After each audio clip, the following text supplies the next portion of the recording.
Here's the good news. If you've understood what we did with the sine function, the cosine function is almost exactly the same.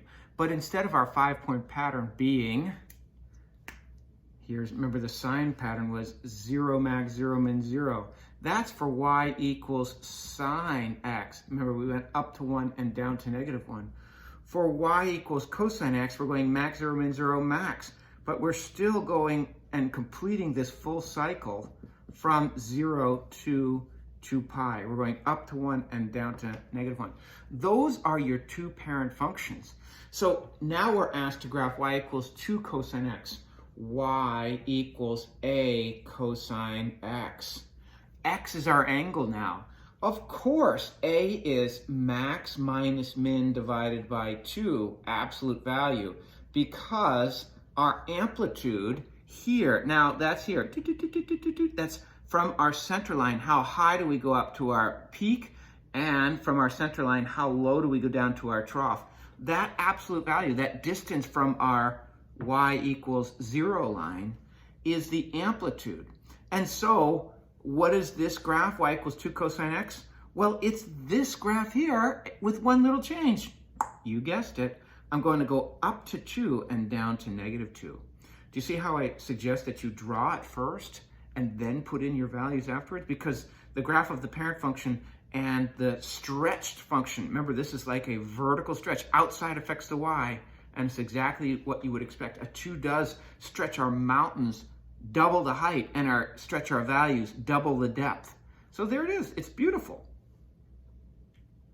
If we're asked to graph y equals -4 cosine x, we know that the amplitude here is 4, but we've got a negative on the outside. Outside affects the y. So our 5-point pattern for cosine, for y equals cosine of x, remember, is max, 0 min, 0 max. But if we put a negative on the outside, positives become negative and negatives become positives. We're reflecting over that x-axis or that y equals 0 line. So with a negative, I know my 5-point pattern changes to, you guessed it, min, 0, max, 0, min. Now, why did the 0 stay the same? Because if you take the opposite of a 0 on that horizontal x-axis, it's still going to be the same. -0 is still 0. So our graph looks like this. Here's our parent function, max, 0, min, 0, max, up, but we want the opposite of that. We're taking opposite y. So our graph will be min, 0, max, 0, min, and we're going to finish everything by 2 pi. We're going up to a maximum point of 4 and down to -4. So it's this black graph. You want the 5 points? You got them. Here it is, 2 pi comma -4 over here. So this will be 0 comma -4. Here in the middle, well, half of 2 pi is pi, so this will be pi comma 4. And here, we're going to have, well, half of pi, this point is pi over 2 comma 0. And here we're going to have between pi over 2, between pi and 2 pi is 3 pi over 2 comma 0.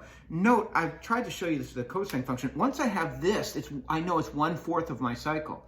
So 1 pi over 2, 2 pi over 2, 3 pi over 2, 4 pi over 2. No, 4 pi over 2 is the same as 2 pi. So once I get that little unit, I can keep on repeating it. And I could even report these as pi over 2, 2 of these pi over 2s, 3 of these pi over 2, and 4 of these pi over 2. If you want to write it like that, that's fine. It's a little strange, but it means the same. They're equivalent. It's okay.